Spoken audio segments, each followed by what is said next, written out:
আসসালামু আলাইকুম ওরহমতুল্লাহি ওবরাকাতুহ। নাহমাদুহু ওয়া নুসাল্লি আলা রাসূলিহিল কারীম, আম্মা বা'দ।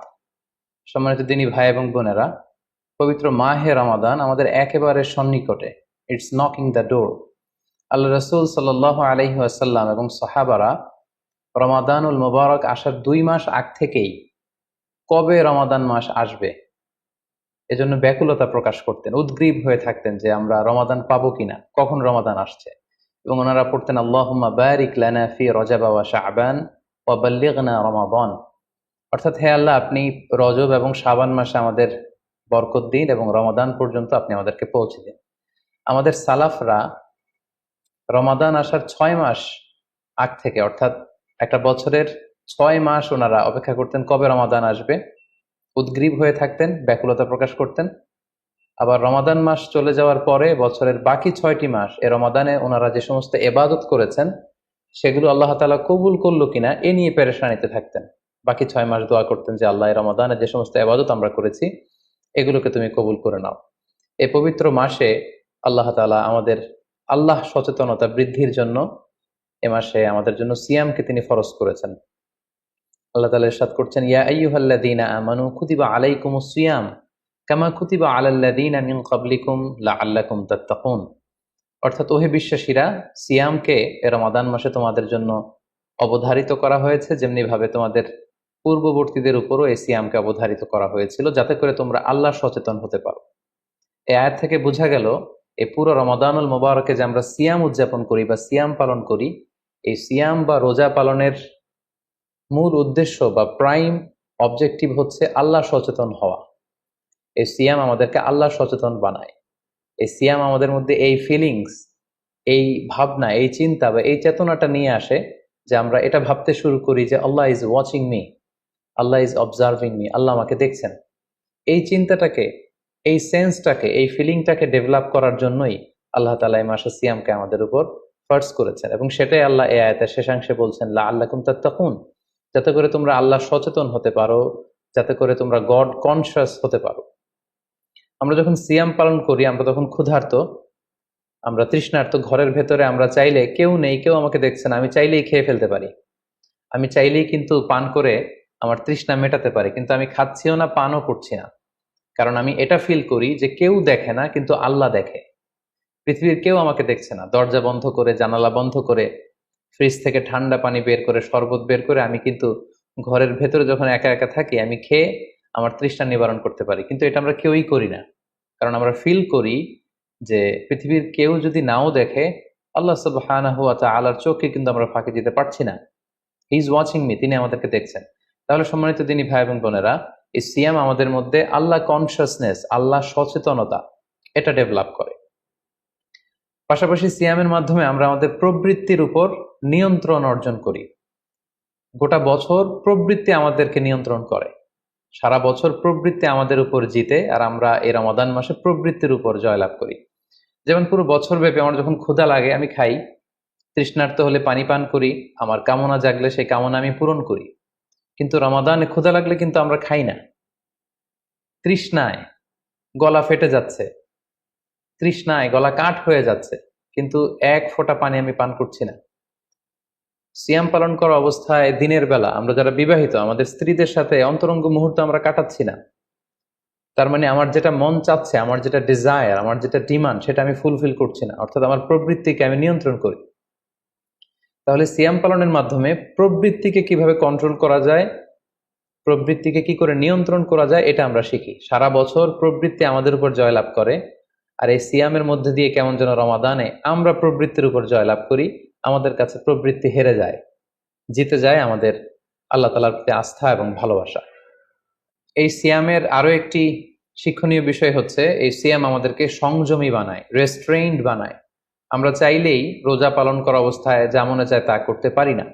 এবং সহিহ বুখারীর বর্ণনায় আল্লাহর হাবিব সাল্লাল্লাহু আলাইহি ওয়াসাল্লাম আমাদেরকে শিখিয়েছেন যে কেউ যখন রোজা রাখে সে যেন অশ্লীল কথা না বলে, রোজা রেখে সে যেন কাউকে গালি না দেয়। এমনকি কেউ যদি তাকে গালি দেয় অথবা কেউ যদি তার সাথে ঝগড়া লাগতে আসে, সে যেন বলে ইন্নী ইমরুউন সাইম, অর্থাৎ আম ফাস্টিং, আমি রোজাদার, আমি রোজা পালন করছি। রোজা পালন করা অবস্থায় আমার পক্ষে অশ্লীল কথা বলা, ঝগড়া করা, কোনো বাক বিতণ্ডায় জড়ানো সম্ভব না। তার মানে এই সিয়াম পালনের মধ্যে দিয়ে সংযম যে ব্যাপারটা, এই ব্যাপারটা আমাদের আয়ত্তে চলে আসে। আমরা এই সিয়াম পালনের মধ্যে দিয়ে সংযমী হয়ে উঠি। পাশাপাশি যারা সিয়াম পালন করছে তাদের জন্য আল্লাহর হাবিব সাল্লাল্লাহু আলাইহি ওয়াসাল্লাম ঘোষণা দিয়েছেন যে কিয়ামতের ময়দানে বিচার শেষে তারা যখন জান্নাতে ঢুকবে, রোজা পালনকারীদের জন্য আল্লাহ তাআলা একটি স্পেশাল গেট রেখেছেন যেটার নাম হচ্ছে রাইয়ান। এবং এই রাইয়ান গেট দিয়ে রোজাদাররা ছাড়া কেউ প্রবেশ করতে পারবে না। সুবহানাল্লাহি বিহামদি। আর একবার এই রাইয়ান দরজা দিয়ে যে ব্যক্তি ঢোকার সুযোগ পাবে জান্নাতে, he will never be thirsty again. সে কখনো আর তৃষ্ণার্ত হবে না, চিরকালের জন্য তার গলা থেকে তৃষ্ণা হারিয়ে যাবে। পাশাপাশি আল্লাহ তাআলা ইরশাদ করছেন যে সব আমলগুলোকে সওয়াব বাড়ানো হয় এবং সওয়াবের প্রতিদান বান্দাদেরকে দেয়া হয়, কিন্তু এই সিয়ামের ব্যাপারটা ভিন্ন। এর প্রতিদান আমি আল্লাহ নিজ হাতে দেব। আরেক বর্ণনা এসেছে এই সিয়ামের প্রতিদান আমি নিজেই। আমরা যদি একটু খেয়াল করে দেখি যে রমাদানুল মুবারাকে আমরা যত নেক আমল করছি বা সৎকর্ম করছি, এগুলোর সওয়াবগুলোকে কিন্তু জ্যামিতিক হারে বাড়ানো হয়। দ্য রিওয়ার্ডস অফ আমাল is multiplied in this blessed month of Ramadan. এ মাসে আমরা একটা নফল আবাদত করলে সেটা ফরজের সমান সওয়াব দেওয়া হচ্ছে। একটা ফরজ আবাদত করলে সেটা 70 থেকে 700 গুণ সওয়াব দেওয়া হচ্ছে। এ মাসে উমরা করলে সেটা হজের সমান সওয়াব দেওয়া হচ্ছে। অর্থাৎ অর্থাৎ অন্যান্য মাসে আমরা যদি নেক আমল করি তাহলে সেটার সওয়াবকে বাড়ানো হয় গাণিতিক হারে, কিন্তু এই রমাদানুল মুবারাকে কোনো নেক আমল করলে এর সওয়াবকে বাড়ানো হয় জ্যামিতিক হারে। এটাকে মান্থ অফ স্পেশাল অফার বলা হয়, বিশেষ অফারের মাস। আল্লাহ তাআলা চেয়েছেন যে বিশেষ অফার দিয়ে আমাদেরকে ইবাদতের প্রতি আগ্রহী করে তোলে, আকৃষ্ট করে তোলে। তিনি যেন আমাদের গুনাহগুলোকে ক্ষমা করে দিয়ে আমাদেরকে পাপ মুক্ত বান্দা হিসেবে স্বীকৃতি দিতে পারেন, তার একটা কেমন যেন আয়োজন তিনি করে থাকেন আমাদের জন্য পবিত্র মাহে রমাদানে। এবং এই রমাদানুল মুবারকের প্রতিটি রাতে আল্লাহ তাআলার পক্ষ থেকে একজন বিশেষ আহ্বানকারী ফেরেশতা তারা ডাকতে থাকে আর বলতে থাকে, ইয়া বাগিয়াল খায়রি আকবিল, হে কল্যাণের অভিযাত্রী, হে কল্যাণের পথের যাত্রী, আকবিল, প্রসিড, গো অন, আরো সামনে যাও, আরো নেক কাজ করো, আরো ভালো কাজ করো। ইয়া বাগিয়াশ শাররি আকসির, হে পাপের পথের যাত্রী, আকসির, স্টপ, থেমে যাও, অনেক হয়েছে, আর না, আর অন্যায়ের দিকে ধাবিত হয়েও না। এটা প্রতি রাতেই, রমাদানের প্রতিটি রাতেই এই আহ্বান করা হয় যে হে কল্যাণের পথের যাত্রী, ভালো কাজ করতে থাকো, হে অকল্যাণের পথের যাত্রী, এখনই থেমে যাও, আর সামনের দিকে আগ বাড়িও না। এবং এই বরকতপূর্ণ মাস পেয়েও যারা আল্লাহ তাআলার ক্ষমা পায়নি, রাসূল সাল্লাল্লাহু আলাইহি ওয়াসাল্লাম তাদের জন্য ভয়ঙ্কর ওয়ার্নিং দিয়েছেন, হুঁশিয়ারি দিয়েছেন, গভীর হুঁশিয়ারি তিনি বর্ণনা করেছেন। মসজিদে নববীতে আল্লাহ রাসূল সাল্লাল্লাহু আলাইহি ওয়াসাল্লাম একবার মিম্বারের প্রথম ধাপে পা রেখে বললেন আমিন, দ্বিতীয় ধাপে পা রেখে বললেন আমিন, তৃতীয় ধাপেও পা রেখে বললেন আমিন। সাহাবারা জিজ্ঞেস করলেন, ইয়া রাসূলুল্লাহ, তিনবার কেন আমিন বললেন? আমরা তো বুঝতে পারলাম না। আল্লাহ রাসূল সাল্লাল্লাহু আলাইহি ওয়াসাল্লাম তখন বললেন যে এইমাত্র জিবরিল আমার কাছে এসে আমাকে শুনিয়েছে যে যে ব্যক্তি রমাদানুল মুবারক পেয়েও ইবাদতের মাধ্যমে আল্লাহর ক্ষমা পেল না, সে দুর্ভাগা, সে হতভাগা। আমি তখন বলেছি আমিন। তারপর জিবরিল বলল যে মা বাবা উভয়কে পেয়ে তাদেরকে সন্তুষ্ট করার মধ্য দিয়ে যারা আল্লাহর জান্নাতকে হাসিল করতে পারলো না, তারা দুর্ভাগা, হতভাগা। আমি বলেছি আমিন। তৃতীয় পর্যায়ে জিব্রাইল বলেছে যে হে নবী, আপনার নাম শুনবার পরেও যে আপনার উপর দুরূদ পাঠালো না, অর্থাৎ সাল্লাল্লাহু আলাইহি ওয়াসাল্লাম বলল না, সে দুর্ভাগা, সে হতভাগা। তখন আমি বলেছি আমিন। সম্মানিত শুধু এই হাদিস থেকে আমরা বুঝতে পারি যে যারা রমাদান পেয়ে আল্লাহর প্রিয় ভাজন বান্দা হতে পারলো না, আল্লাহর কাছ থেকে ক্ষমার ঘোষণা পেল না, তাদের চেয়ে দুর্ভাগা এবং হতভাগা আর কেউ হতে পারে না। তাই যেহেতু রমাদান আমাদের একেবারে সন্নিকটে, আর মাত্র 2 দিন পরে এই পবিত্র মাস আমাদের মাঝে আগমন করবে, তাই আমাদের উচিত এই মাসটাকে ভাব গাম্ভীর্যের সাথে উদযাপন করা, to take the best out of this blessed month, যত বেশি পরিমাণে সম্ভব নেক কাজ করে আল্লাহ তাআলার ক্ষমাপ্রাপ্ত বান্দাদের অন্তর্ভুক্ত হওয়ার চেষ্টা করা। আমরা যদি এই মাসকে উদযাপনের জন্য এখন থেকে একটা প্ল্যান করি বা প্রোগ্রাম করি এবং সেটার আলোকে যদি পুরো মাসটি আমরা পরিচালনা করবার চেষ্টা করি, তাহলে আশা করি খুবই ফ্রুটফুল ওয়েতে এই যে অফার দেওয়া হয়েছে, স্পেশাল অফার, এই অফারগুলোকে আমরা কাজে লাগাতে পারবো এবং বেশি বেশি ইবাদত করে আল্লাহ তাআলার প্রিয় ভাজনদের অন্তর্ভুক্ত হতে পারবো। এই পৃথিবীতে আমরা যখন কোনো বিজনেস রান করি, নিশ্চয়ই তার আগে একটা প্ল্যান করি, একটা প্ল্যান সাজাই। বড় কোনো প্রজেক্ট যখন আমরা হাতে নেই, আমরা একটা প্রজেক্ট প্ল্যান দাঁড় করাই এবং সেটার আলোকে আমরা সেই প্রজেক্টটাকে রান করবার চেষ্টা করি। তাই আর যেহেতু মাত্র 2 দিন বাকি, আমরা যদি এখন থেকেই একটি প্ল্যান করি বা একটি পরিকল্পনা সাজাই, হতে পারে এটা লিখিত পরিকল্পনা কিংবা অ্যাটলিস্ট নিজের সাথে নিজের বোঝাপড়া যে আমি এই কাজগুলো রমাদানে করতে চাই, এগুলো করতে চাই না, ডুজ এন্ড ডোন্টস গুলোকে আমি মেনে চলতে চাই, যেগুলো করা উচিত এগুলো আমি বেশি বেশি করব, যেগুলো থেকে দূরে থাকা উচিত এগুলোর ব্যাপারে আমি সাবধান থাকবো। অ্যাটলিস্ট মনের সাথে মনে একটা বোঝাপড়া অথবা কাগজে লিখে আমাদের একটি পরিকল্পনা করা উচিত। সো এ পর্যায়ে এই রমাদান কেন্দ্রিক আমরা কি ধরনের পরিকল্পনা করতে পারি এবং সেই পরিকল্পনায় কোন কোন বিষয়গুলো স্থান পেতে পারে বলে আমি মনে করি, সেগুলো আপনাদের সাথে সংক্ষিপ্তভাবে শেয়ার করবো ইনশাআল্লাহ। প্ল্যান করার ক্ষেত্রে সর্বপ্রথম যেটা আমি বলবো, প্ল্যান করবার সময় অল্প প্ল্যান করুন এবং সেটা যতটুকু প্ল্যান আপনি করবেন সেটা নিয়মিত করবার চেষ্টা করুন। আমাদের অনেকের মধ্যে এমন একটা ভাব কাজ করে যে যেহেতু এটা অনেক রহমতের মাস, বরকতের মাস, মাগফিরাতের মাস, আবেগে তারা অনেক বেশি প্ল্যান করে ফেলে এবং সেই অনুযায়ী রমাদানের শুরুতেই সারা রাত তাহাজ্জুদ, সারাদিন এবাদত তেলাওয়াত, এরকম 2-4 দিন চলার পরে, কয়েকদিন যাওয়ার পরে সে আবেগটা ঝরে পড়ে, সে আবেগটাকে সে ধরে রাখতে পারে না। কারণ এমন প্ল্যান করা হয়েছিল যেটা রেশনাল ছিল না, যেটা হয়তো যৌক্তিক ছিল না বা বাস্তবসম্মত ছিল না। সো প্ল্যান করার ক্ষেত্রে আমার প্রথম পরামর্শ হচ্ছে অল্প প্ল্যান করুন এবং যতটুকু প্ল্যান করবেন সেটা পুরো রমাদান ব্যাপী, হোল দ্য মান্থ লং আপনি সেটাকে পালন করবার চেষ্টা করুন। কারণ আল্লাহ রাসূল সাল্লাল্লাহু আলাইহি ওয়াসাল্লাম বলেছেন, আহাব্বুল আমালি ইলাল্লাহি আদওয়ামুহা ওয়া ইন কাল্লা। আল্লাহ তাআলার কাছে সবচেয়ে প্রিয় আমল হচ্ছে সেটা যেটা মানুষ নিয়মিত করে, যেটা বান্দা রেগুলার বেসিসে করে, যদিও এটা পরিমাণে কম হয়। সো আপনি পরিমাণে যদি কমও করেন, সেটা যদি পুরো রমাদান মাস ব্যাপী একই ধারাবাহিকতায় আপনি ইবাদত করেন, তেলাওয়াত করেন, তাহাজ্জুদ পড়েন, জিকির আজকার করেন, সাদাকা করেন, দান করেন, এটার যদি একটা ধারাবাহিকতা থাকে, সেই ইবাদতটা আল্লাহ তাআলার কাছে বেশি প্রিয়। তাই প্ল্যানের ক্ষেত্রে আমার সর্বপ্রথম পরামর্শ হচ্ছে অল্প প্ল্যান করুন, স্বল্প পরিসরে প্ল্যান করুন, হাতে গোনা অল্প কয়েকটি বিষয়ের ব্যাপারে আপনি কনসার্নড হন এবং যতটুকু প্ল্যান করেছেন ততটুকু নিয়মিত বাস্তবায়ন করুন। প্ল্যানের ক্ষেত্রে সর্বপ্রথম যেটা আমি বলতে চাই সেটা হচ্ছে পুরো রমাদান মাসে সালাতের ব্যাপারে আমাদেরকে সর্বপ্রথম বেশি সচেতন থাকতে হবে। It's mandatory. 5 ওয়াক্ত সালাত যেন আমরা জামাতের সাথে আদায় করতে পারি, এই বিষয়টা খেয়াল রাখতে হবে। কোনো কারণে যদি জামাত ছুটেও যায়, কাজা যেন না হয়ে যায়। কারণ আমাদের যদি জামাত ছুটে যায়, সালাত যদি কাজা হয়ে যায়, তাহলে আপনার প্রোডাক্টিভিটি কমে যাবে। সো প্ল্যানের ক্ষেত্রে এখন থেকে আমাদের এটা মাথায় রাখতে হবে যে পুরো রমাদান জুড়ে আমরা 5 ওয়াক্ত সালাত জামাতের সাথে আদায় করব। কোনো কারণে জামাত যদি ছুটেও যায়, কোনো নামাজ যেন আমার কাজা না হয়ে যায়, এই ব্যাপারে আমরা সচেতন থাকবার চেষ্টা করব। 3 নম্বরে হচ্ছে কোরআন তেলাওয়াত করা। যেহেতু রমাদানুল মুবারক এটা কোরআন নাজিলের মাস, আল্লাহ তাআলা বলছেন শাহরু রমাদান আল্লাযী উনজিলা ফীহিল কুরআন। রমাদান তো এমন মাস যে মাসে আল্লাহ তাআলা কোরআন নাজিল করেছেন। সো এটা কোরআনকে উদযাপনের মাস, কোরআনের সাথে নতুন করে সম্পর্ক গড়বার মাস, বেশি বেশি কোরআন তেলাওয়াত করবার মাস। নফল ইবাদতের যে লিস্ট আছে তার মধ্যে সবচেয়ে শ্রেষ্ঠ নফল ইবাদত হচ্ছে কোরআন তেলাওয়াত করা এবং সেটার মোক্ষম সময় হচ্ছে রমাদানুল মুবারক।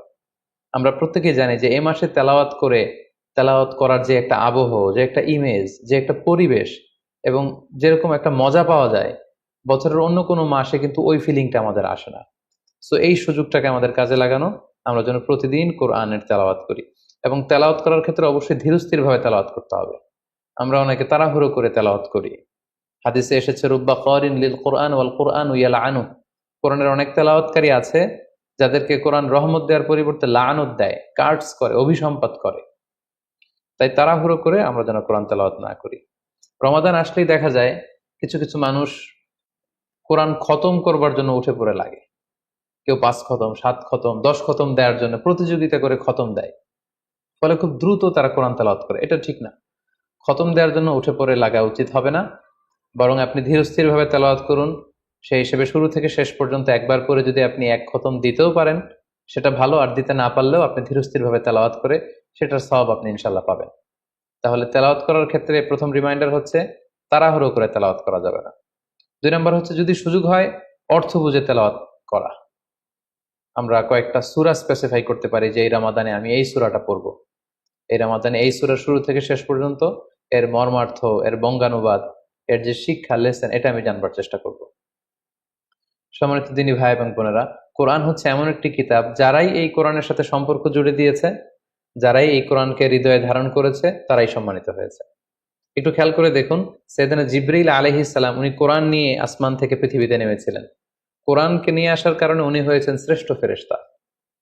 আল্লাহ রাসূল সাল্লাল্লাহু আলাইহি ওয়াসাল্লামের উপর কোরআন নাজিল হয়েছিল, তাই তিনি হয়েছেন শ্রেষ্ঠ রাসূল।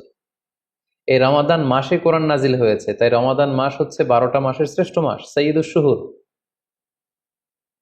কদরের রাতে এই কোরআন নাজিল হয়েছিল, তাই কদরের রাত হচ্ছে পৃথিবীর শ্রেষ্ঠ রাত। আমরা উম্মতে মুহাম্মাদি, আমাদের উপর কোরআন নাজিল হয়েছে, তাই আমরা হয়েছি খায়রু উম্মাহ, শ্রেষ্ঠ জাতি। আমাদের মধ্য থেকেও যারা কোরআনের সাথে অ্যাটাচমেন্টকে বাড়াবে, কোরআনকে যারা ধারণ করবে, তারা হবে পৃথিবীর শ্রেষ্ঠতম মানুষ। তাই আসুন কোরআন উদযাপনের এই মাসে আমরা যেন বেশি বেশি কোরআনের সাথে সম্পর্ককে নতুন করে আবার নবায়ন করি। 4 নাম্বার যেই ব্যাপারটি আমি প্ল্যানে বা পরিকল্পনায় রাখার চেষ্টা করব, সেটা হচ্ছে খুব বেশি খাবার দাবার বা কেনাকাটা এগুলোর ব্যাপারে আমাদেরকে একটু সাবধান থাকতে হবে। আমরা অনেকে মনে করে থেকে রমাদান মানেই মুখরোচক ইফতারি, ইফতার পার্টিতে জয়েন করা, উদরপূর্তি করে সাহারি খাওয়া, শপিং করা এবং কেনাকাটায় ব্যস্ত থাকা। আসলে ব্যাপারটি এমন নয়, কারণ আমরা জানতে পেরেছি যে এটা হচ্ছে বরকতের মাস, এটা অফারের মাস। নফল ইবাদতে ফরজের সমান সওয়াব, ফরজ করলে 700 গুণ সওয়াব, নফল উমরা করলে হজের সমান সওয়াব। সো এটা হচ্ছে মৌসুমুল ইবাদা, ইবাদতের মৌসুম। সো আমাদের যদি শপিং করা লাগে, আমাদের যদি কোনো প্রোগ্রামে অংশগ্রহণ করা লাগে, সেটা যেন আমাদের ফোকাস না হয়। কেনাকাটা, শপিং করা, এটা যেন আমাদের ফোকাস না হয়। ভুরি ভোজ করা, আমাদের বাসায় মা বোনরা যারা আছে তাদেরকে হরেক রকম আইটেমের বায়না ধরে সারাদিন তাদেরকে ব্যস্ত রাখা, ইবাদত থেকে তাদেরকে দূরে রাখা, এই কালচারগুলো থেকে আমাদেরকে দূরে থাকতে হবে। আমরা যখন রমাদান কেন্দ্রিক প্ল্যান করতে বসবো, আমরা যেন এটা ভাবি যে এই রমজানে একটু একটু করে আমি নিজেকে পরিবর্তন করতে চাই। ভুরিভোজ করা, ইফতার পার্টিতে বেশি বেশি যাওয়ার জন্য প্ল্যান করা, তারপর কেনাকাটা, শপিং, ঈদের শপিং এর জন্য সময় নষ্ট করা, এটা যেন আমাদের মূল ফোকাস না হয়। আমাদের মূল ফোকাস যেন হয় এটা ইবাদতের মাস, বেশি বেশি ইবাদত করে যেন আমরা আল্লাহর সন্তুষ্টি অর্জন করতে পারি। প্ল্যানের ক্ষেত্রে 5 নাম্বার যে পয়েন্টটি আমি বলবো সেটি হচ্ছে ইফতারির পূর্ব মুহূর্তে দোয়া করুন। এটি ভুলে যাওয়া যাবে না। প্রতিদিন ইফতারিকে সামনে নিয়ে আমরা দোয়া করব, কারণ হাদিসে এসেছে সালাসু দাওয়াতিন মুস্তাজাবা, 3 ব্যক্তির দোয়া আল্লাহ তাআলার কাছে কবুল হয়ে যায়। এই দোয়া আল্লাহ কখনো ফিরিয়ে দেন না। এর মধ্যে একটা দোয়া হচ্ছে দাওয়াতুস সাইম, রোজাদারের দোয়া আল্লাহ কখনো ফিরিয়ে দেন না। দাওয়াতুস সাইমি মাকবুল, এটা আল্লাহর কাছে কবুল হয়ে যায়। ঠিক ওই মুহূর্তটাতে আল্লাহ তাআলার সফট কর্নার খুব বেশি গ্রো করে, আল্লাহর রহমতের দরিয়ার মধ্যে একটা অভাবনীয় জোশ পড়ে যায়। আল্লাহ তাআলা এই দৃশ্যটাকে খুব দেখতে পছন্দ করে যে বান্দা সামনে খাবার নিয়ে বসে আছে, শরবত নিয়ে, পানীয় নিয়ে বসে আছে, ক্ষুধায় তৃষ্ণায় সে জর্জরিত, সে চাইলেই সামনে থেকে নিয়ে মুখে তুলে খাবারটা খেতে পারে, কিন্তু সে আমার ভয়ে খাচ্ছে না। তখন আল্লাহ তাআলা এই দৃশ্যটা দেখতে বড্ড পছন্দ করেন। ঠিক এই মুহূর্তে আপনি যখন বুদ্ধি করে আল্লাহ তাআলার কাছে চাইতে শুরু করবেন, কায়মনো বাক্যে চোখের পানি ছেড়ে, আপনি চাইতে দেরি হবে, এই দোয়া আল্লাহ তাআলার কাছে কবুল হতে দেরি হবে না। তাই এই ভুলটি যেন আমরা না করি, এই বরকত যেন আমরা মিস না করি। প্রতিদিন খেয়াল করে, সম্মানিত দিনী ভাই এবং বোনেরা, খেয়াল করে ইফতারের পূর্ব মুহূর্তে দোয়া করুন। আপনার কি চাহিদা, আকুতি মিনতি আল্লাহর কাছে আছে, আপনি পেশ করুন। 7 নম্বর পয়েন্টটি হচ্ছে ধীরস্থির ভাবে তারাবির সালাত পড়ুন। প্ল্যান করে ফেলুন কোন মসজিদে পড়বেন, কোথায় পড়বেন, কোভিড আউটব্রেকের কারণে কোনো রেস্ট্রিকশন থাকলে বাসায় কিভাবে পড়বেন, পরিবেশটা আপনি কেমন দেখতে চান, কিভাবে করতে চান, এখন থেকে প্ল্যান প্রোগ্রাম করে ফেলুন। তারাবির সালাতের ক্ষেত্রে পরামর্শ হচ্ছে ধীরস্থির ভাবে তারাবির সালাত আদায় করুন। সালাতুত তারাবিহ শব্দের অর্থই হচ্ছে বিশ্রামের সালাত, অর্থাৎ আপনি বিশ্রাম নিয়ে নিয়ে 2 রাকাত করে, 4 রাকাত শেষে তাসবিহ পড়ে বিশ্রাম নিয়ে আবার 2 রাকাত, 4 রাকাত এভাবে পড়তে থাকবেন। আমাদের বাংলাদেশের বেশিরভাগ মসজিদগুলোতে যেহেতু 20 রাকাতের সালাতুত তারাবিহ হয়, আমরা সাজেস্ট করি যে আপনারা 20 রাকাত সালাতুত তারাবিহ আদায় করুন। অসুস্থতা জনিত কোনো কারণে কারো যদি কম পড়তে হয় সেটা ভিন্ন ব্যাপার, তবে আমরা 20 রাকাতের কথাই সবাইকে সাজেস্ট করে থাকি, যেহেতু এটা আবাদতের মাস, যত বেশি আবাদত করা যায় ততই এটা কল্যাণকর। তো সেক্ষেত্রে রাকাত বিতর্ক আপনাদেরকে এড়িয়ে চলা উচিত। রমাদান আসলে আমাদের মধ্যে এই শয়তান এই বিষয়টাকে উস্কে দেয় যে তারাবির সালাতকে 8 রাকাত না 20 রাকাত নাকি 12 রাকাত। সো তারাবির সালাত ধীরস্থির ভাবে আদায় করুন, রাকাত বিতর্ক এড়িয়ে চলুন। এটা হচ্ছে একটা বড় ফিতনা। কত রাকাত আপনি পড়বেন আপনার সাধ্য অনুযায়ী আপনি পড়ুন। আমরা 20 রাকাতের কথা সাজেস্ট করি, তবে রাকাত বিতর্কে জড়ানো আমাদের কখনোই উচিত হবে না। 8 নাম্বার যে পয়েন্টের কথা বলবো সেটি হচ্ছে শেষ রাতে তাহাজ্জুদের সালাত আদায় করা। বছরের অন্য সময়গুলোতে রাত 4টার দিকে উঠে আসলে অনেকের পক্ষেই তাহাজ্জুদের সালাত আদায় করা সম্ভব হয়ে ওঠে না। যেহেতু রমাদানুল মুবারকে সাহারি খাওয়ার জন্য আমাদেরকে উঠতেই হচ্ছে, সাহারি খাওয়ার পরে আপনি অজু করে আপনার সুবিধা মতো 2 রাকাত 4 রাকাত তাহাজ্জুদের সালাত আপনি আদায় করুন। তাহাজ্জুদের সালাতে সিজদায় পড়ে আপনি আল্লাহ তাআলার কাছে আপনার মনের আকুতি আপনি তুলে ধরুন। এই মুহূর্তটাতে, তাহাজ্জুদের এই সময়টাতে আল্লাহ তাআলা প্রথম আকাশে মনোনিবেশ করে তিনি ডাকতে থাকেন, কার কি লাগবে, কার খাবারের দরকার, আমার কাছে চাও, আমি খাবারের ব্যবস্থা করে দেব। কার রিজিকের দরকার, রিজিকের ব্যবস্থা করে দেব। কার সফলতা দরকার, আমি আল্লাহ তাআলা সফলতা দেওয়ার মালিক, আমি সফলতার ব্যবস্থা করে দেব। যে মুহূর্তটুকুতে বা যে সময়ে আল্লাহ তাআলা আমাদেরকে দেওয়ার জন্য তিনি আমাদেরকে ডাকছেন, আমাদেরকে দেওয়ার জন্য তিনি বসে আছেন, প্রস্তুত, আহ্বান করছেন, কিন্তু আমরা সেই আহ্বানে সাড়া দিচ্ছি না। তাই রমাদানুল মুবারকে তাহাজ্জুদের সালাতের অভ্যাস করার একটা সুবর্ণ সুযোগ কিন্তু আমাদের আসছে। যেহেতু সাহারি খেতে আমরা উঠবই, উঠে আমরা তাহাজ্জুদের সালাত আদায় করে নিই। 9 নম্বর যে পয়েন্টটি উল্লেখ করতে চাই সেটি হচ্ছে সোশ্যাল মিডিয়ার নিয়ন্ত্রিত ব্যবহার বা পরিমিত ব্যবহার। যত কম ব্যবহার করা যায়, ফেসবুক, ইউটিউব, অনলাইনে যত আপনি কম সময় দিতে পারবেন, আপনার প্রোডাক্টিভিটি তত বাড়তে থাকবে। জরুরি প্রয়োজনে যে সমস্ত কাজ একেবারে করাই লাগে, যেগুলোকে অ্যাভয়েড করা মোটেও সম্ভব না, সেগুলো আপনি করতে পারেন। তবে আমাদের সাজেশন হচ্ছে ফেসবুকিং, টুইটারিং এবং ইউটিউবিং, এই সমস্ত কাজে, সোশ্যাল মিডিয়ার কাজে যত কম আপনি এই রমাদানুল মুবারকে সময় ব্যয় করতে পারবেন, সময়টা ঠিক ততই আপনার প্রোডাক্টিভ ওয়েতে কাজে লাগবে ইনশাআল্লাহ। 10 নম্বর পয়েন্ট এবং সর্বশেষ পয়েন্ট হচ্ছে, রমাদানুল মুবারকের মূল আকর্ষণ হচ্ছে রমাদানুল মুবারকের শেষ দশকে, অর্থাৎ রমাদানের কদরের রাতগুলো হচ্ছে লাস্ট 10 days অফ রমাদানে। আল্লাহ রাসূল সাল্লাল্লাহু আলাইহি ওয়াসাল্লাম ইরশাদ করেছেন, ফালতামিসু ফিল আশরিল আওয়াখিরি মিনাল বিতর, রমাদানের শেষ দশকের বেজর রাত্রিগুলোতে তোমরা কদরের রাত তালাশ করো। তাই আপনারা যখন প্ল্যান করতে বসবেন, এখনই ক্যালেন্ডার সামনে নিয়ে রমজানের শেষ দশক কত তারিখ থেকে কত তারিখ পরে প্ল্যান করে নিন, এবং অড নাইটগুলো, বেজর রাত্রিগুলো কোন কোন রাত্রিগুলো হতে পারে এখনই প্ল্যান করে নিন। যত ধরনের ব্যস্ততা, যত ধরনের ঝামেলা, যত ধরনের দায়িত্ব, এই কাজগুলোকে আপনি আগে পরে সেরে নেবেন, কিন্তু এই 10 দিনের স্পেশাল টাইমটাকে আমাদের ইবাদতের জন্য রাখা উচিত। আল্লাহ রাসূল সাল্লাল্লাহু আলাইহি ওয়াসাল্লাম রমজানের শেষ দশকে যখন তিনি পৌঁছতেন, তিনি তখন এমন ভাবে ইবাদত করতেন, তিনি কাউকে চিনতেন না, কারোর সাথে বেশি কথা বলতে চাইতেন না।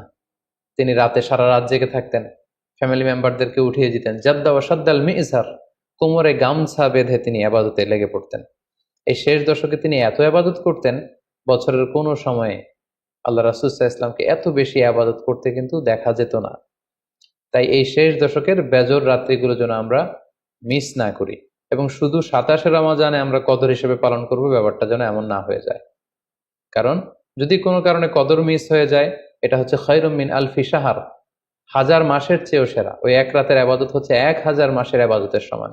এবং আল্লাহর হাবিব সাল্লাল্লাহু আলাইহি ওয়াসাল্লাম বলেছেন, মান হুরিমা খায়রাহা ফাকাদ হুরিম, যে কদরের রাতের বরকত থেকে বঞ্চিত হলো, হি ইজ দ্য লুজার। এই বরকতের মাসে নিশ্চয়ই আমরা কেউই লুজার হতে চাই না, আমরা সবাই গেইনার হতে চাই। সো আমরা যদি গেইনার হতে চাই, রমাদানের সর্বোচ্চ বরকতটুকু যদি আমরা হাসিল করতে চাই, লাস্ট 10 days অফ রমাদান, রমজানের শেষ দশকের বেজর রাত্রিগুলো যেন আমরা খুবই আন্তরিকতার সাথে সিনসিয়ারলি ইবাদত করে কদরের বরকত হাসিল করবার চেষ্টা করি। সম্মানিত দিনী ভাই এবং বোনেরা, রমাদান আসতে আর মাত্র 2 দিন বাকি। সংক্ষিপ্ত পরিসরে রমাদান কেন্দ্রিক আমাদের প্ল্যান কেমন হওয়া উচিত এবং সেই প্ল্যান বা পরিকল্পনাতে কোন কোন বিষয়গুলো আমাদের খেয়াল রাখা উচিত, এই বিষয়ে সংক্ষিপ্ত পরিসরে আমি আলোচনা করলাম। আশা করি এগুলো যদি আমরা খেয়াল রাখি, তাহলে খুব ফ্রুটফুল এবং প্রোডাক্টিভ ওয়েতে আমরা আমাদের রমাদানকে কাটাতে পারবো। আলহামদুলিল্লাহ, ওয়াসসালাতু ওয়াসসালামু আলা রাসূলিল্লাহ, বাদ। সুপ্রিয় দর্শক শ্রোতা ভাই বোন, রমাদানুল কারীম একজন মুমিনের জন্য আমল এবং ইবাদতের ভরা বসন্ত। বছরের অন্য সময়ের আমল এবং ইবাদতের ঘাটতি পুষিয়ে দেওয়ার জন্য রমাদান হলো সবচাইতে মোক্ষম সুযোগ। এই জন্য রমাদানকে সবচাইতে পরিকল্পিতভাবে এবং রুটিন মাফিক যদি আমরা কাটাতে পারি, তাহলে ইনশাআল্লাহ বিইذনিল্লাহ রমাদান আমাদের জন্য অর্থবহ হবে এবং আমাদের সারা বছরের ইবাদতের ঘাটতি পুষিয়ে নিতে সহায়ক হবে। আর সেজন্য আমরা আজ রমাদানের 24টা ঘন্টা কিভাবে কাটাবো সে প্রসঙ্গে একটি রুটিন প্রস্তাব করব ইনশাআল্লাহ বিইذনিল্লাহ। রমাদানের রুটিন প্রসঙ্গে সর্বপ্রথম যে সময় নিয়ে কথা বলবো তা হলো সাহরি খেতে ওঠা বা ভোর রাতের সময়টা। ভোর রাতে আমাদের উঠে সাহরি খাওয়া এটি সুন্নাহ। কেউ যদি মধ্যরাতে অতিরিক্ত খান বা শুরু রাতে অতিরিক্ত খান এবং সাহরিতে তার খাবারের চাহিদা নাও থাকে, তারপরও সাহরি খাবার জন্য উঠা এটা সুন্নাহ এবং গুরুত্বপূর্ণ।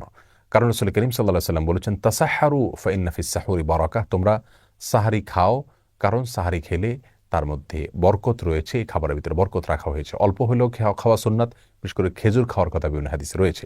আমরা সাহরিতে আর যাই খাই, একটা করে খেজুর অন্তত খাবো। সাহরি খেতে যখন আমরা উঠবো, কমপক্ষে সাহরি খাওয়ার আগে আধা ঘন্টা যেন আমরা সময় পাই, সেভাবে আমরা উঠব। কারণ একজন মুমিনের কাছে 24 ঘন্টা সময়ের ভিতরে সবচেয়ে গুরুত্বপূর্ণ সময় হলো ভোর রাতের সময়টা। কারণ এই সময়টাতে আল্লাহ সুবহানাহু ওয়া তাআলা দুনিয়ার আসমানে নেমে আসেন এবং বান্দাদেরকে ডেকে ডেকে তাদেরকে ক্ষমা করে থাকেন, তাদের চাওয়াগুলোকে মঞ্জুর করে থাকেন। আল্লাহর নৈকট্য অর্জনের জন্য সবচাইতে মোক্ষম সময় হলো এটি। এই জন্য তাহাজ্জুদের সালাত, যত নফল নামাজ আছে তার ভিতরে সবচাইতে গুরুত্বপূর্ণ নফল নামাজ। তাহাজ্জুদের নামাজ বছরের অন্য কোনো সময়ে আমরা এত গুরুত্বের সাথে হয়তো পড়তে পারি না। রমাদান মাসে তাহাজ্জুদের নামাজ পড়া আমাদের সকলের জন্য সহজ, কারণ আমরা সাহরি খেতে উঠছি। এই জন্য এই সুযোগটাকে কাজে লাগানো উচিত। 30টা দিনই আমাদের প্রতিদিনই একটা সময় বরাদ্দ থাকা উচিত তাহাজ্জুদ নামাজের জন্য। 2 রাকাত করে তাহাজ্জুদ পড়বো আমরা। বিশেষ কোনো সূরা কেরাত ঠিক করা নাই, যে কোনো সূরা দিয়ে আমরা সাধারণভাবেই পড়বো এবং তাহাজ্জুদের নামাজ পড়ছি, শুধু এটুকু নিয়ে থাকলে চলবে। মনে মনে আমরা 2 রাকাত করে পড়বো, 2 রাকাত, 4 রাকাত, 6 রাকাত, 8 রাকাত, যতটুকু তৌফিক হয় পড়বো। প্রত্যেকটা রাকাত খুব দীর্ঘ করার চেষ্টা করব, দাঁড়িয়ে লম্বা কেরাত পড়ার চেষ্টা করব, আস্তে আস্তে পড়ার চেষ্টা করব এবং খুব বেশি লম্বা কেরাত মুখস্থ না থাকলে একটা সূরাই বারবার পড়তে পারি, কোনো অসুবিধা নেই। এবং রুকুতে যখন যাব তাসবিহ অনেকবার পড়ব, আস্তে আস্তে পড়ব। রুকু থেকে দাঁড়িয়ে আবার দীর্ঘ সময় অপেক্ষা করব, সেজদা এরকম লম্বা করে করব, উঠে বসে আবার অপেক্ষা করব। এভাবে প্রত্যেকটা রোকনকে যত ধীরস্থিরতার সাথে করা যাবে তাহাজ্জুদের মান তত বেশি, যে কোনো সালাতের মান তত বেশি উন্নত হবে।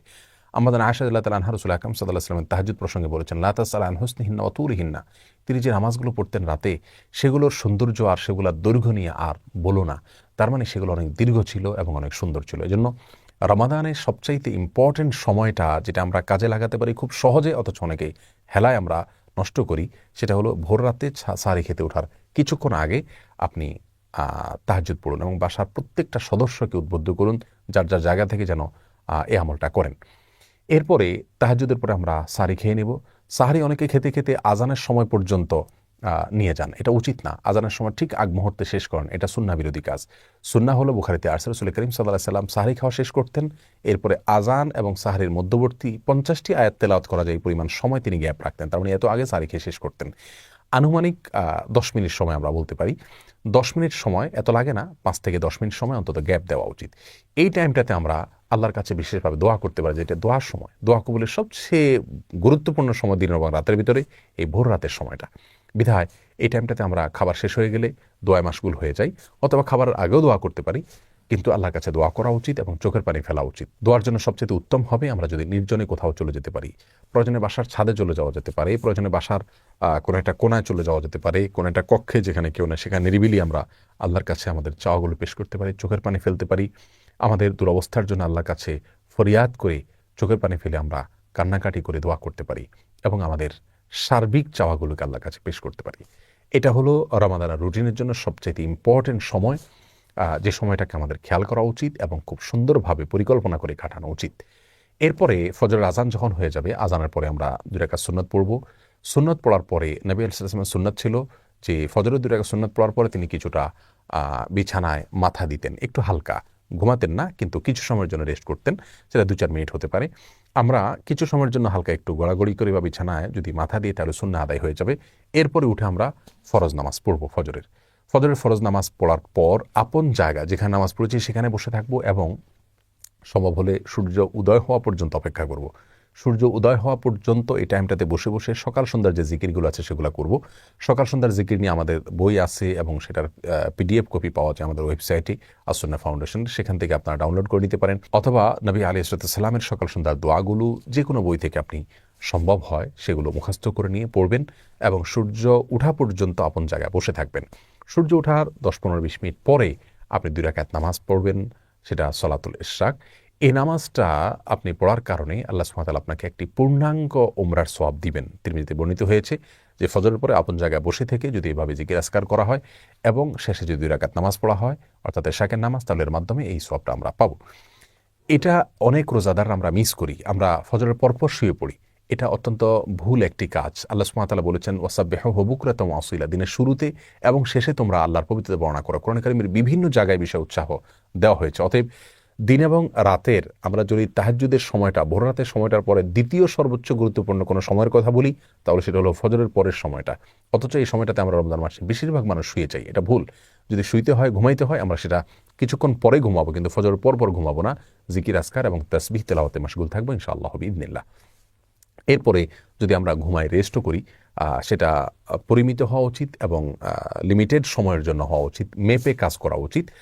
আমরা 2 ঘন্টা, 2.5 ঘন্টা বা 1.5 ঘন্টা যার যতটুকু প্রয়োজন আমরা ঘুমিয়ে উঠে তারপরে আমরা তেলাওয়াত করলে সেটা সবচাইতে ভালো। কারণ ঘুম থেকে ওঠার পরে মানুষের মন মানসিকতা থাকে অত্যন্ত ফ্রেশ। এই অবস্থাতে কোরআনে কারীম যদি আমরা তেলাওয়াত করি, অর্থ সহকারে বোঝার চেষ্টা করি, কোরআনে কারীম রমজান মাসে আমরা তেলাওয়াত করে পুরোটা একবার বা একাধিকবার আমরা পড়ে শেষ করব, খতম দিব ইনশাআল্লাহ, সেটা খুবই ভালো হবে এবং সে সুন্নাহ। কিন্তু এর পাশাপাশি আমরা যদি অর্থ বোঝার চেষ্টা করি সেটা হবে আরও ভালো, শোনার উপরে সোহাগা। প্রতিদিন আমি যদি অন্তত একটা পৃষ্ঠা অর্থ এবং ব্যাখ্যা সহকারে কোনো একজন আলিমের তত্ত্বাবধানে হলে আরও ভালো হয়। যদি আমরা কোরআনকে বোঝার চেষ্টা করি এবং সেটা ঘুম থেকে ওঠার পরে হতে পারে, তেলাওয়াত হতে পারে এবং অর্থ ব্যাখ্যা সহকারে একটা পৃষ্ঠা করে অধ্যয়ন করা হতে পারে। এরপরে আমরা কিছু সময়ের জন্য ইসলামিক বই পুস্তক পড়তে পারি। বিশেষ করে ডক্টর খন্দকার আব্দুল্লাহ জাহাঙ্গীর রহমাহুল্লাহর যে বইগুলো আছে এগুলো ইসলামের বেসিক বিষয়গুলো সম্পর্কে ধারণা নিতে অনেক বেশি সহায়ক। এই বইগুলো আমাদের কাছে থেকে থাকলে সেগুলো আমরা পড়তে পারি। অনলাইনে PDF কপি পাওয়া যায় অনেকগুলো, সেগুলো নিয়ে আমরা কিছু সময় পড়ব। এরপরে যখন জোহরের আজান হবে বা জোহরের ওয়াক্ত হবে, জোহরের এখানে 2 রাকাত নামাজ আছে, জাওয়ালের নামাজ বলা হয়, বুখারীতে আসছে, ইবনে হাদিসের কিতাবে আসছে। এই নামাজটি প্রায় বিলুপ্তির পথে, আমরা আলোচনায় এটার ভুলে গেছি। সেটা হলো সূর্য যখন আপনার পশ্চিম আকাশে ঢলে পড়ে, অর্থাৎ জোহরের ওয়াক্ত শুরু হয়, তখন থেকে নিয়ে আপনার জোহরের ফরজ নামাজের বা জোহরের নামাজের আগে আগে যে নামাজটা পড়া হয় নফল নামাজ, এই জহর নামাজ পড়ার জন্য রাসূল আকরাম সাল্লাল্লাহু আলাইহি ওয়াসাল্লাম উৎসাহ দিয়েছেন। যদিও এই নামাজের সময়কাল নিয়ে আরও নানা রকমের কথা আছে, কিন্তু আমরা এটি একটি বক্তব্য, এটার উপর আমল করতে পারি এবং একবার হলেও আমল করতে পারি। রমজান মাসে সেটা করার জন্য সবচাইতে সেরা সুযোগ আমাদের হাতে থাকে সাধারণত। যাই হোক, এই 2 রাকাত নামাজ যদি আমরা পড়তে পারি পড়লাম। এরপরে জোহরের ওয়াক্ত হলে সুন্নত এবং ফরজ এবং পরবর্তীতে সুন্নত এবং পরবর্তীতে অতিরিক্ত 2 রাকাত নফল, যেটা অন্য সময় পড়া হয় না, সেটাও গুরুত্বের সাথে পড়লাম। ধীরে ধীরে প্রত্যেকটা নামাজ আদায় করলাম এবং ফরজ নামাজের পরে 5 ওয়াক্ত সালাতের পরে রাসূল আকরাম সাল্লাল্লাহু আলাইহি ওয়াসাল্লামের যে দোয়াগুলো ছিল সেই দোয়াগুলোকে খুব গুরুত্বের সাথে, আন্তরিকতার সাথে পড়ার চেষ্টা করব। মাসনুন দোয়াগুলোকে যেভাবে রাসূল করিম সাল্লাল্লাহু আলাইহি ওয়াসাল্লাম পড়েছেন, জিকিরগুলো করেছেন, দোয়াগুলো করেছেন, সেগুলো আমরা করবো ইনশাআল্লাহ বিইذনিল্লাহ। এরপরে বাকি সময়টাতে আমরা যদি বাসাবাড়িতে অবস্থান করি তাহলে সেক্ষেত্রে বাসাবাড়িতে যারা কাজ করছেন তাদের কাজে একটু হেল্প করব। কারণ রাসূল করিম সাল্লাল্লাহু আলাইহি ওয়াসাল্লাম বাসাবাড়িতে মা বোনদের কাজে, স্ত্রীর কাজে তিনি হেল্প করতেন। অতএব আমরাও বাসাবাড়িতে থেকে কাজে হেল্প করব, সেটাও ইবাদত হিসাবে গণ্য হবে ইনশাআল্লাহ বিইذনিল্লাহ। সন্তানরা, তাদেরকে নিয়ে বসতে পারি, একটা সময় তাদেরকে নিয়ে একটা হাদিস পাঠ করে আমরা শোনাতে পারি, পারস্পরিকভাবে পর্যালোচনা করতে পারি, তাদেরকে নসিহত করতে পারি, তাদের জীবন গড়ার জন্য তাদেরকে আমরা উপদেশ দিতে পারি এবং বিভিন্ন সাহাবীদের ঘটনাগুলো তাদেরকে পড়ে শোনাতে পারি। জোহরের পরের সময়টা আমরা সেভাবে কাটাতে পারি।